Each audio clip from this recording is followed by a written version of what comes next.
all of these supply the first 2 centimeters of duodenum except. So, let us see the blood supply of the stomach. Stomach is supplied by celiac trunk. The celiac trunk gives rise to left gastric artery, splenic artery, then common hepatic artery. So, 3 branches arise from celiac trunk: left gastric artery, splenic artery and common hepatic artery. This common hepatic artery gives rise to right gastric artery, hepatic artery proper which passes into the lesser omentum, and gastroduodenal artery which passes behind the first part of the duodenum and divides into superior pancreaticoduodenal and right gastroepiploic artery. Superior pancreaticoduodenal artery. That is, gastroduodenal artery is running behind the first part of the duodenum. Then hepatic artery is entering into the free margin of lesser omentum where it divides into right branch and left branch. Right branch gives rise to cystic artery which supplies the gallbladder. Then the splenic artery which is running behind the stomach, that is in the posterior wall of the lesser sac, the stomach bed. So, what is the artery which is present in the stomach bed is splenic artery. So, it runs behind the stomach and it gives off short gastric branches to the fundus of the stomach and left gastroepiploic artery. Apart from that, splenic artery is the main source of blood supply to the pancreas. Body, head, neck, body and tail are being supplied by splenic artery, and it runs along the upper border of the pancreas. So, apart from those pancreatic branches, it gives off short gastric branches to the fundus of the stomach and left gastroepiploic artery. So, left gastroepiploic artery is a branch of splenic artery, right gastroepiploic artery is a branch of gastroduodenal artery, right gastric artery is from common hepatic artery, left gastric artery is a branch of celiac trunk. Now, what is the clinical significance of this gastroduodenal artery? It gives off 2 branches, supraduodenal artery and retroduodenal artery. Those 2 are end arteries. They supply the first part of the duodenum. The rest of the duodenum is supplied by anastomosis between superior pancreaticoduodenal artery and inferior pancreaticoduodenal artery. So, first part of the duodenum is supplied by end artery. So, if that artery is blocked, the mucous membrane will be devitalized, and that is the reason why ulcers are more common in the first part of the duodenum. Then if the ulceration is neglected, so particularly in the posterior wall, the ulcerating fluid may be released onto the back and that may erode gastroduodenal artery. So, what is the artery of duodenal hemorrhage? It is the gastroduodenal artery. So, now here all of these are supplied first 2 centimeters of duodenum except. So, it is supraduodenal artery, common hepatic artery, gastroduodenal artery, superior pancreaticoduodenal artery. So, except it is superior pancreaticoduodenal artery. Common hepatic artery runs along the upper border. Then gastroduodenal artery is present on the posterior aspect, and then supraduodenal artery is supplying the first part. So, the answer is D. So, that is superior pancreaticoduodenal artery. Only medial branch from external carotid artery. So, external carotid artery is the chief source of blood supply to the head and neck. So, it gives off total 8 arteries. From the medial aspect of external carotid artery, there is only one branch, that is ascending pharyngeal. Then from the anterior aspect, 3 branches arise. So, the external carotid artery. From the front, the first artery from the front is superior thyroid artery. Then lingual artery, facial artery. So, just below the hyoid bone, below the level of the tip of the hyoid bone, you find lingual artery. So, at the level of tip of hyoid bone, below the tip of hyoid bone, superior thyroid artery, and above it is the facial artery. Then from the posterior aspect, you find 2 branches, occipital artery and posterior auricular artery. These 2 branches, they supply the scalp, occipital and posterior auricular. Then 2 terminal branches, superficial temporal artery and maxillary artery. So, external carotid artery is piercing the posteromedial surface of parotid gland and terminates within the substance of the parotid gland. So, 2 terminal branches are maxillary artery and superficial temporal artery. Anterior branches are facial, lingual, superior thyroid. Posterior auricular and occipital are posterior branches, and only medial branch is ascending pharyngeal. And the first branch of external carotid artery is also ascending pharyngeal.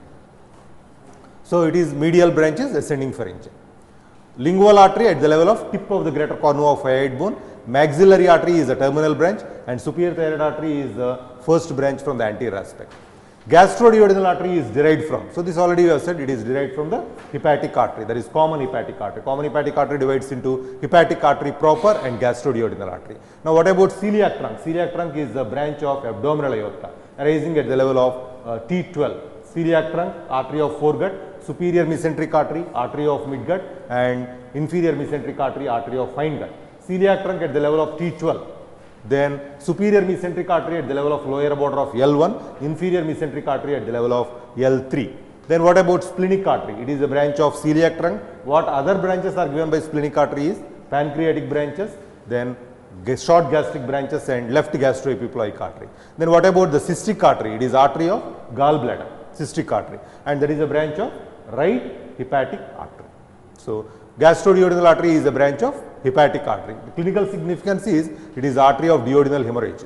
All the following statements about the splenic artery are true except that it has a tortuous course. That is true, it is running along the upper border of the pancreas presenting a tortuous course because the spleen moves with respiration as it is a subdiaphragmatic organ. It is a branch of celiac trunk. Its branches anastomose freely within the spleen. So once the splenic artery enters into the hilum, it divides into branches. Those branches are end arteries. So they do not end arteries.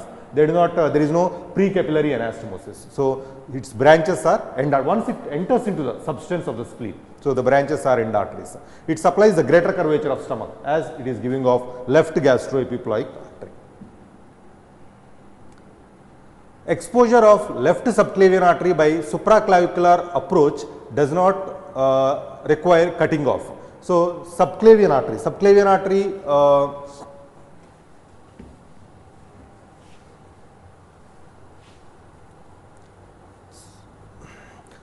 artery on the left side, it arises from arch of aorta, left subclavian artery. Whereas right subclavian artery, brachiocephalic trunk divides into right subclavian artery and brachiocephalic trunk divides into right subclavian artery and right common carotid artery. Whereas left common carotid artery and left subclavian artery, they take a direct origin from arch of aorta. And this left subclavian artery passes behind the sternoclavicular joint and then it continues at the outer border of the first rib as axillary artery. At the outer border of the first rib, subclavian artery continues as axillary artery. And course of this subclavian artery is divided into three parts by scalenus anterior. Course of the subclavian artery is divided into three parts by scalenus anterior, into first part, second part and third part. First part of subclavian artery gives rise to vertebral artery, which forms basilar artery, which is chief source of blood supply, or which forms the circle of Willis. Then it gives off internal thoracic artery, which runs just by the side of the sternum. Then thyrocervical trunk, which in turn gives rise to inferior thyroid artery. So vertebral artery, thyrocervical trunk, internal thoracic artery. They are the three branches from first part. From second part, costocervical trunk arises, and from third part, dorsal scapular artery arises. So now the muscle which is crossing the subclavian artery to divide it into three parts is scalenus anterior. Scalenus medius goes on to the side. So it is attached to the first rib. It is attached to the first rib onto the lateral side. So it is not related. And other muscle you can see sternocleidomastoid. So sternocleidomastoid is at the sternoclavicular joint. So scalenus medius you need not cut. Common carotid artery divides at the level of. So we have said the common carotid artery on the right side it is arising from brachiocephalic trunk. On the left side it arises from arch of aorta, and this common carotid artery at the level of C3 or junction between C3 and C4 at the level of upper border of thyroid cartilage, upper border of lamina of thyroid cartilage, it divides into two.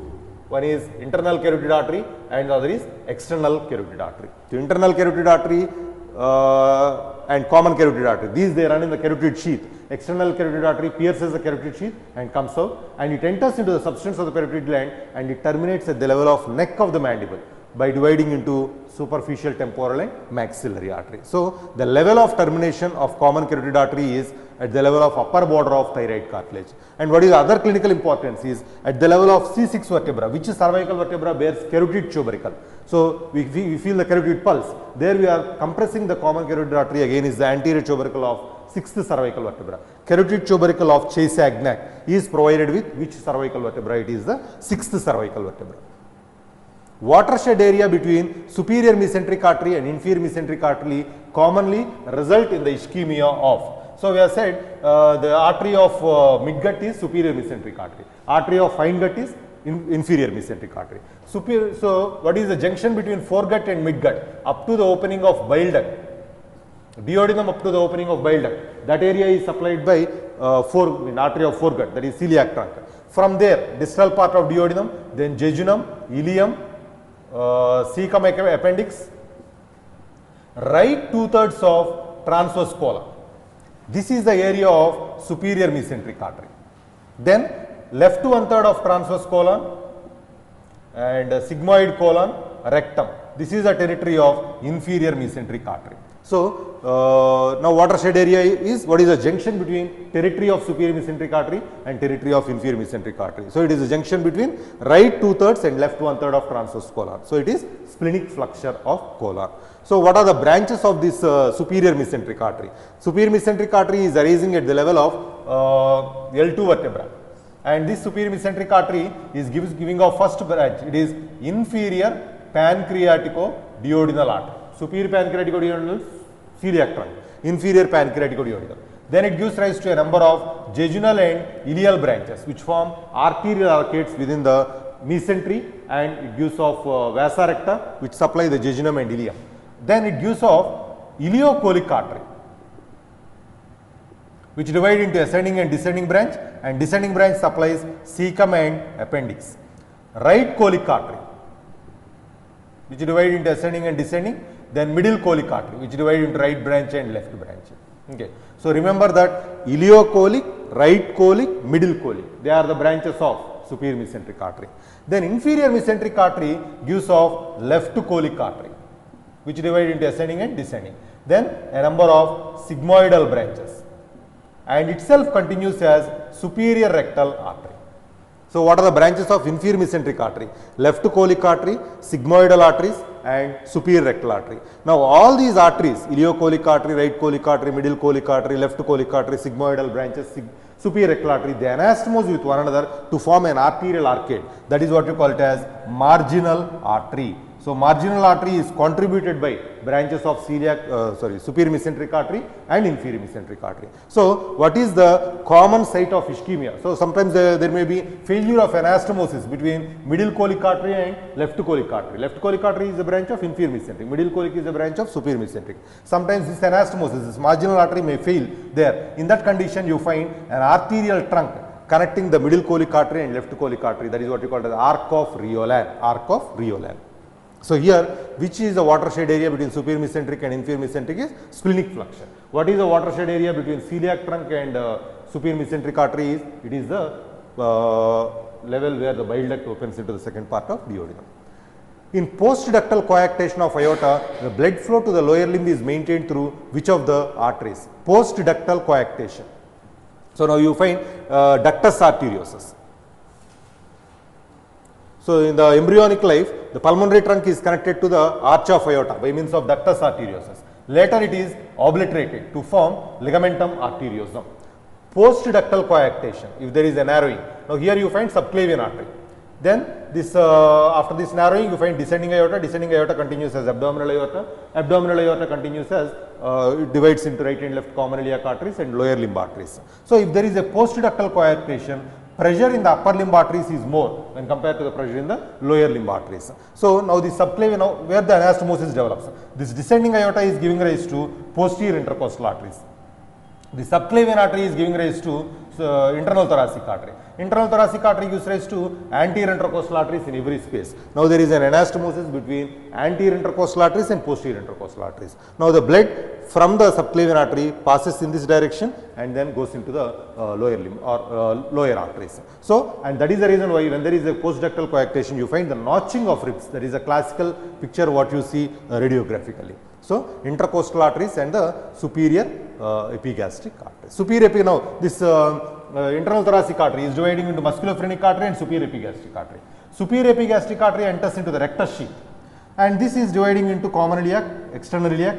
External iliac gives rise to two branches, inferior epigastric artery and deep circumflex iliac. So this inferior epigastric artery anastomoses with superior epigastric artery. Within the rectus sheath there are two arteries, superior epigastric artery, a branch of subclavian artery. or internal thoracic artery. Inferior epigastric artery, a branch of external iliac artery. So, inferior epigastric artery is a branch of external iliac artery, superior epigastric artery is a branch of internal thoracic artery. So, there is an anastomosis between the two. So, in postductal coarctation of aorta, blood to flow to the lower limb is maintained through which of the arteries? There is intercostal arteries and the superior thoracic arteries.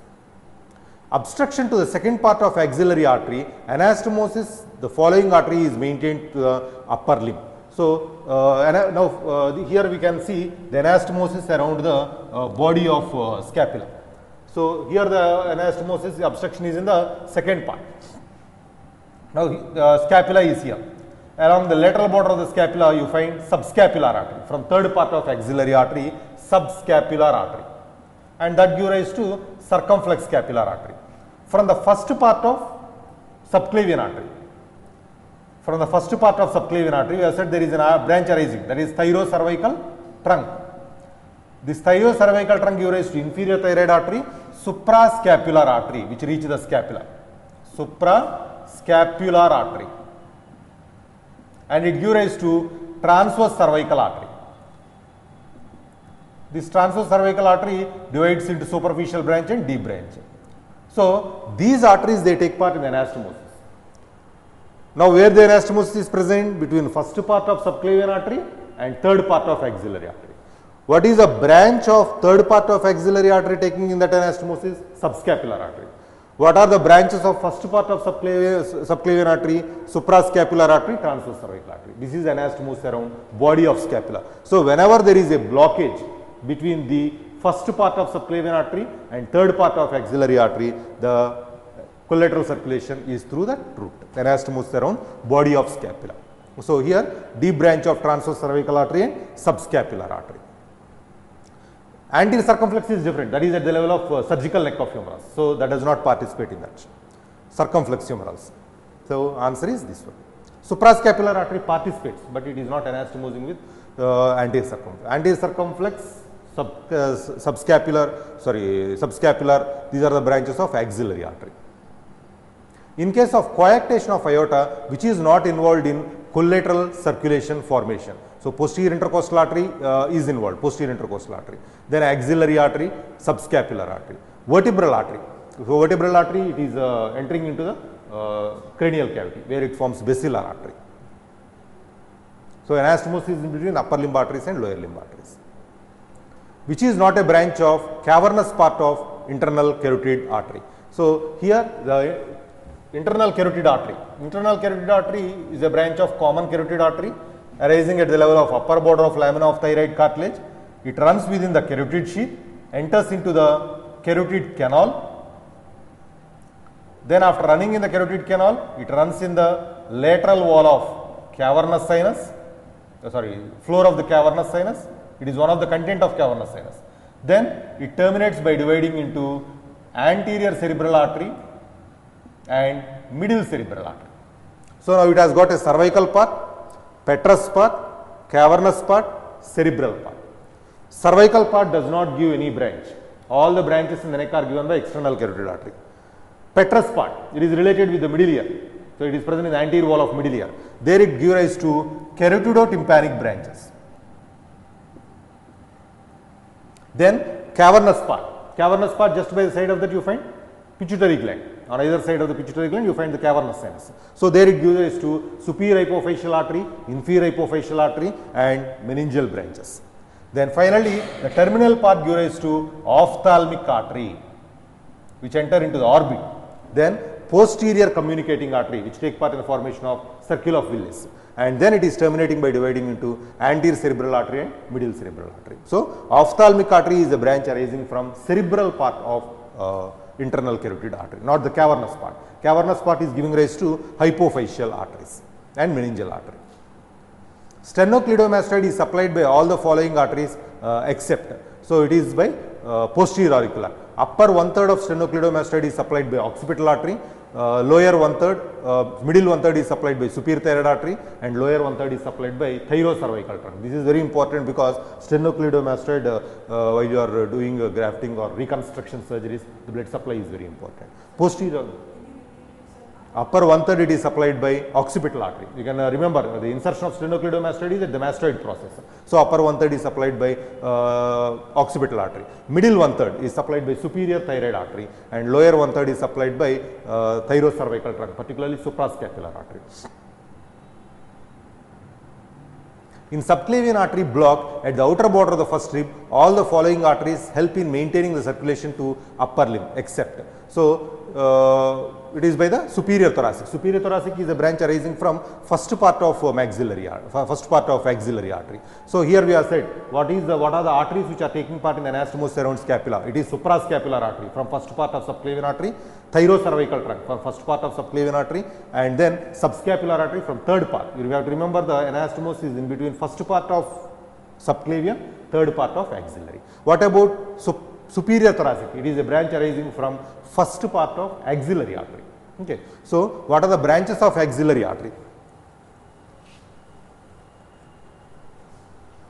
Axillary artery is also divided into three parts by pectoralis minor. First part is superior thoracic artery. It just supplies the upper wall of thorax and upper part of mammary gland. Then it gives rise to thoracoacromial artery, which pierces the clavipectoral fascia. Then lateral thoracic artery, which is the chief source of blood supply to the mammary gland. Subscapular artery, and then anterior circumflex and posterior circumflex humeral arteries. They anastomose with each other around the surgical neck of humerus. So, the total there are 6 branches arising from axillary artery. So, here it is not the superior thoracic. Superior thoracic is a branch arising from first part of right gastroepiploic artery is a branch of. So, this already has been discussed, gastroduodenal. What is the other branch from gastroduodenal artery? Superior pancreaticoduodenal artery. What is the clinical importance of gastroduodenal artery? Artery of duodenal hemorrhage. All are true except superior thyroid artery is a branch of external carotid artery. That is the first branch from the anterior aspect, below the level of hyoid bone.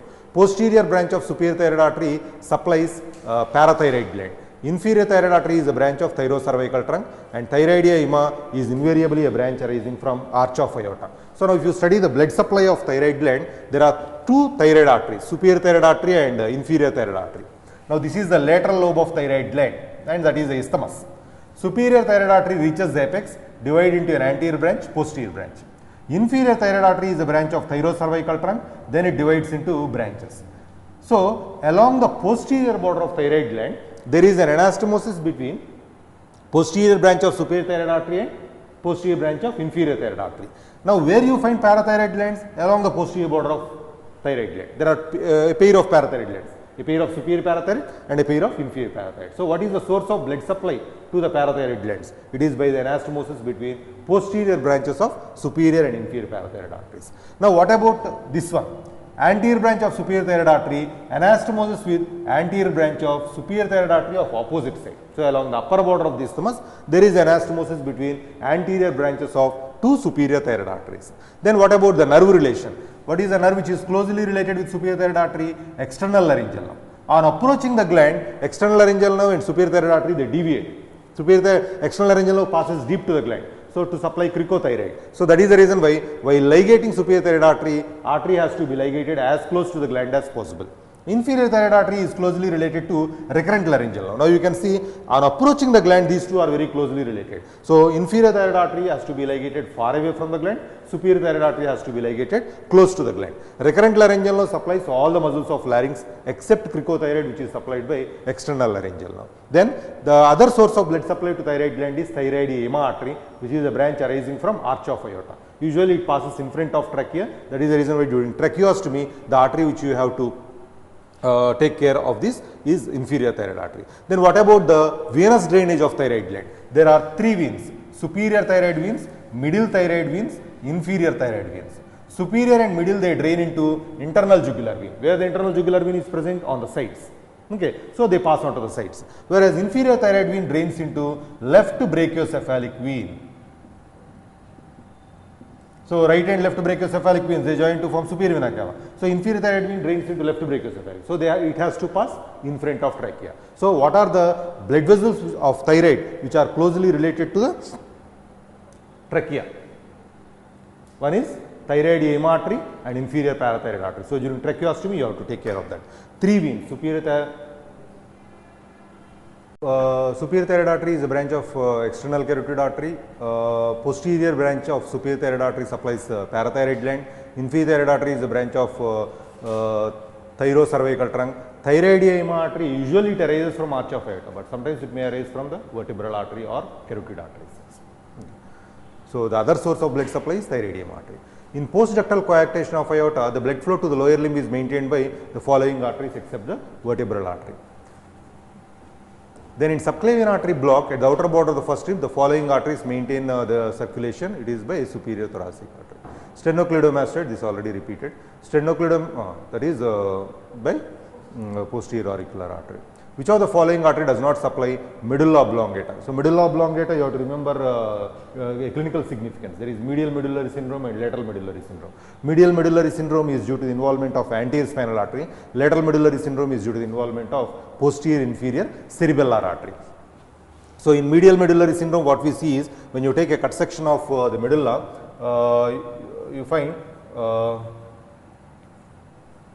if this is the medulla, the ventral part you find the pyramids, then there is medial lemniscus.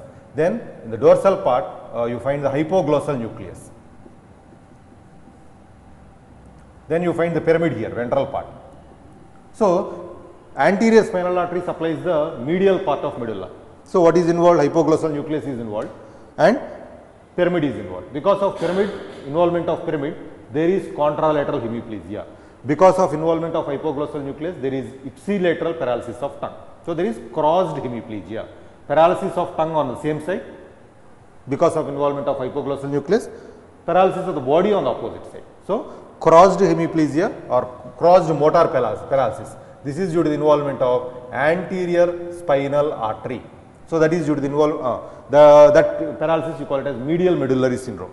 In the lateral part of the medulla, you find spinal lemniscus. The spinal lemniscus carries the pain and temperature sensations from the opposite side of the body. Then there is spinal nucleus of trigeminal nerve, which carry pain and temperature sensations from the same side of the body. Still it has not crossed.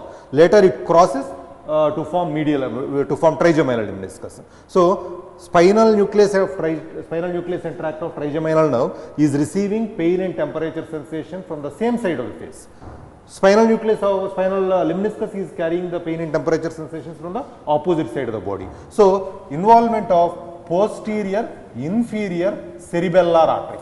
Involvement of posterior inferior cerebellar artery causes lateral medullary syndrome or Wallenberg syndrome. In that there is crossed sensory paralysis, so that means loss of pain and temperature sensation on one side of the body and loss of pain and temperature sensation on the same side of the opposite or of the face, same side of the face.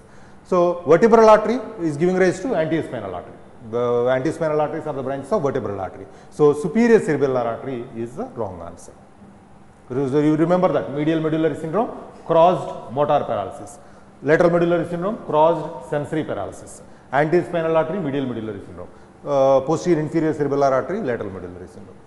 Which are renal vein artery nerve arrangement is not present in which intercostal space. So, it is the first intercostal space. First rib is not provided with the costal groove. First rib is flat, provided with superior surface and inferior surface. So, there is no arrangement like that. Most important blood supply to the stomach is, left gastric artery, short gastric artery, right gastroepiploic artery and left gastroepiploic artery. So, main source is it is a direct branch from celiac trunk. So, in that way you can mention left gastric artery is a direct branch. What about short gastric artery? Splenic artery. Right gastroepiploic artery, gastroduodenal artery. Left gastroepiploic artery, splenic artery. Which of the following arteries does not supply the medulla? So, it is superior cerebellar artery. Okay. Most common variant of blood supply to the colon is absent right colic artery. So, that is what we are discussing. Right colic artery anastomosed with left colic artery. Right colic artery is a branch of superior mesenteric, left colic is a branch of inferior mesenteric. Usually that anastomosis, usually it fails and there is a communication between middle colic artery and left colic artery, that is what we call it as arc of Riolan. But commonly absent artery is right colic artery.